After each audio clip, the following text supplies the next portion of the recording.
Hello friends, দেখো সকালবেলা ঘুম থেকে উঠে ফ্রেশ হয়ে চা খেয়ে নিয়ে আমি দোলনা চড়তে বসে পড়েছি। আজকের ব্লগটা আমি দোলনা চড়তে চড়তেই শুরু করছি। আর এইটা হচ্ছে তো আমার দোলনাটা তো খুব একটা প্রিয় জিনিস, আমার খুব ফেভারিট। আমার খুব ভালো লাগে এই দোলনাটা চড়তে। আমি সকালবেলা ঘুম থেকে উঠেই আগে দোলনাটা চড়ি। আমার ঘুম থেকে উঠে একবার কাজ সেরে নিয়ে দোলনাটা না চড়লে হয় না। তো তারপরে এবারে রান্না করতে চলে এসেছি।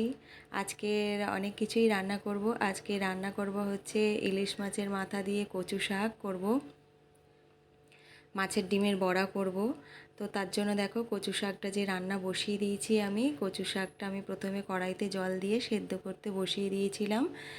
আর এই যে দেখো সেদ্ধ হয়ে গেছে। এবার আমি জলটাকে ঝেড়ে নিয়েছি চুবড়ির মধ্যে। তো তারপরে আমি যেহেতু ইলিশ মাছের মাথা দিয়ে আজকের কচুর শাকটা করব, সেই জন্য ইলিশ মাছের মাথাটা আমি কড়াইতে তেল দিয়ে ভেজে নিচ্ছি ভালো করে। তো ওটা আমার ভাজা হয়ে গেছে, ইলিশ মাছের মাথাটা আমার ভাজা হয়ে গেছে। তারপর কড়াইতে আমি ফোড়নে দিয়ে দিলাম শুকনো লঙ্কা, কালো জিরে আর একটু পেঁয়াজ দিয়ে দিলাম। পেঁয়াজটা আমি এবার ভালো করে ভেজে নেব। ভাজা হয়ে গেছে, তারপরে একটু আদা রসুন দিয়ে দিচ্ছি। আদা রসুনটাও তেলের মধ্যে ভালো করে ভেজে নিলাম। নেওয়ার পর ওই যে সেদ্ধ করা কচুটা, সেটা আমি এবার কড়াইয়ের মধ্যে দিয়ে দিলাম। দিয়ে ভালো করে আমি কষিয়ে নেব। আর এর মধ্যে আমি মশলা দেব। মশলা বলতে আমি হলুদ গুঁড়ো, জিরে গুঁড়ো, ধনে গুঁড়ো আর সামান্য কাশ্মীরি লঙ্কা দেব।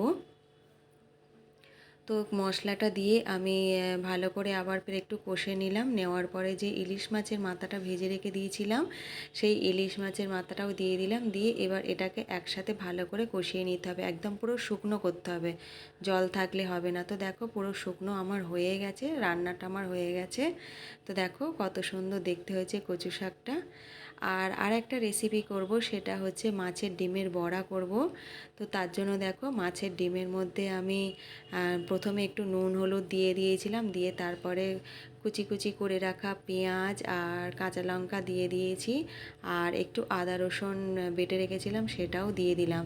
এবারে একে একে সব মশলা দিয়ে দেবো। হলুদ গুঁড়ো দিয়ে দিলাম, তারপরে দিলাম জিরে গুঁড়ো, ধনে গুঁড়ো,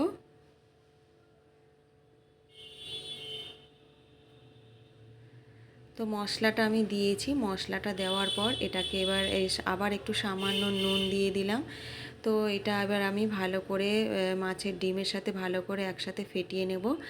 আর একটু তেল আমি দিয়ে দিলাম, যেহেতু সর্ষের তেল নেই সেই জন্য আমি সাদা তেলই অল্প একটু দিয়ে দিলাম। দিয়ে এবার এটাকে ভালো করে ডিমের সাথে ভালো করে আমি ফেটিয়ে নিচ্ছি।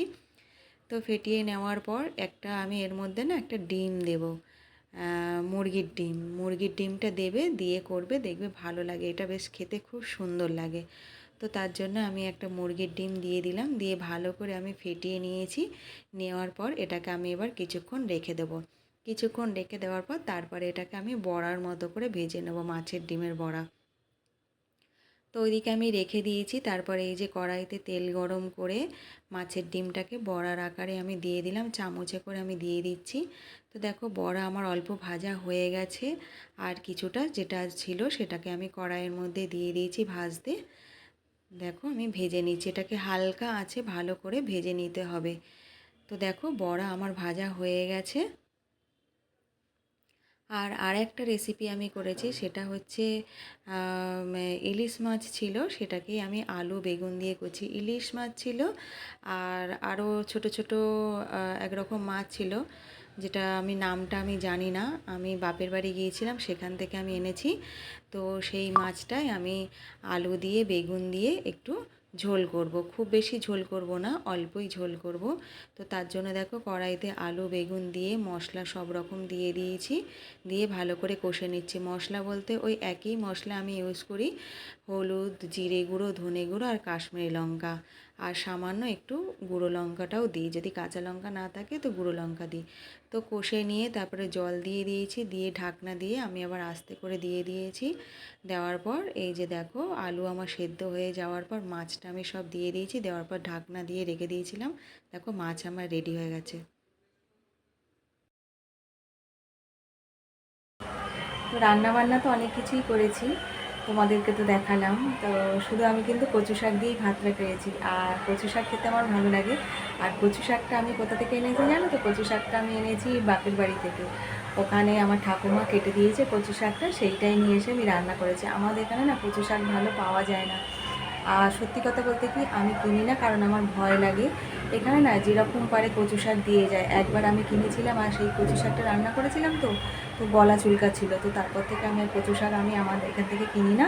তো বাপের বাড়িতে গেলেই আমি বাবাকে বলে দিই, বাবা তুলে এনে দেয়। আর হচ্ছে কি আমার ঠাকুমা কেটে দেয়। তো সেই কচু শাকটাই রান্না করলাম, এই যে খেলাম, খুব ভালো লাগলো খেতে। তো এবার আমি একটু রেস্ট নেব। তো না রেস্ট নিলে জানোই তো আমার আবার মাথা যন্ত্রণা করে। তো ডাক্তার তো দেখিয়ে এসেছি, বললো 10 দিন ওষুধ খাও, দেখো কি হয়, তো বুঝতে পারবে। 10 দিন ওষুধ খাওয়ার পরে বুঝতে পারবে। তো ঠিক আছে, তো আমি 10 দিন খাই আগে ওষুধটা, দেখি কত তো ডাক্তার দেখালাম। আমি তো সল্টলেকে থাকি, তো সল্টলেকে তো আমি তো কত ডাক্তার দেখিয়েছি, কিন্তু কোনো ডাক্তারের কোনো ওষুধের আমার কোনো কাজ হয়নি। তো এবারে আমি বাপের বাড়ি থেকে দেখালাম ডাক্তারটা, দেখি কি হয় ওষুধ খেয়ে। যদি সুস্থ হই তো খুবই তো ভালো, আর যদি না কাজ হয় তাহলে আর এবারে আমি ভাবলাম যে আর আমি ডাক্তার দেখাবো না, এবার যা হয় হবে, যা হয় হবে। আমার আর ভালো লাগছে না। আমার সব সময় এই মাথা যন্ত্রণা আমার আর সত্যি বিরক্ত লেগে যাচ্ছে, আমার আর ভালো লাগছে না। ও যা হয় হবে, অমনিই শুয়ে থাকবো আমি। তো আমি এবার একটু রেস্ট নিয়ে নিই, ভাবলাম তোমাদের সাথে একটু কথা বলে নিই। তোমাদের সাথে তো আজকে সেরকমভাবে কিছু কথা হয়নি। আর আমি এখানে ভয়েসটা দিই তার কারণ আমার এখানে সামনেই তো স্কুলটা, ভীষণ আওয়াজ হয়, এত আওয়াজ হয় না, সেই জন্য আমি কোনো কথা আমি বলতে পারি না। তো এখন একটু দেখছি ঠান্ডা মতো আছে, কোনো আওয়াজ নেই, তাই জন্য আমি ভাবলাম একটু আমি কথা বলে নিই তোমাদের সাথে। এবার একটু আমি রেস্ট নিয়ে নিচ্ছি, পরে আবার বিকেলবেলা দেখা হবে। তো তারপর সন্ধ্যাবেলা আমি ঘুম থেকে উঠেছি, উঠে দেখছি যে তোমাদের দাদা এসে আমার জন্য চা করে নিয়ে এসেছে। আর এই যে আমি চায়ের সাথে যে বিস্কুটগুলো ভেঙে গিয়েছিল সেইগুলো দিয়েই আমি চা খাচ্ছি। আমি ঘুমোচ্ছিলাম, তো এসে দেখছি যে চাটা আমাকে করে দিয়েছে, বেশ ভালো লাগলো। চা খাচ্ছি ঘুম থেকে উঠে। তো বেশ ভালো লাগে, এসে যদি চাটা করে দেয় না, ভালো লাগে। এখন আমি ভাত রান্না করছি, আর কিছু করব না, যেহেতু দুপুরে অনেক কিছু রান্না করেছিলাম সেগুলো আছে। আর শুধু একটুখানি ভাত করে নেবো, ভাত করে নিলেই হয়ে যাবে। ভাত আজকে খেয়ে নেবে রাতের বেলা, এটাই হচ্ছে আমাদের ডিনার হয়ে যাবে। এই যে দেখো ভাত বসিয়ে দিয়েছি। তো ভাত বসিয়ে দিয়েছি, আর ভিডিওটা আমি এখানেই শেষ করছি। সবাই ভালো থাকবেন, সুস্থ থাকবেন, আর গুড নাইট, টাটা।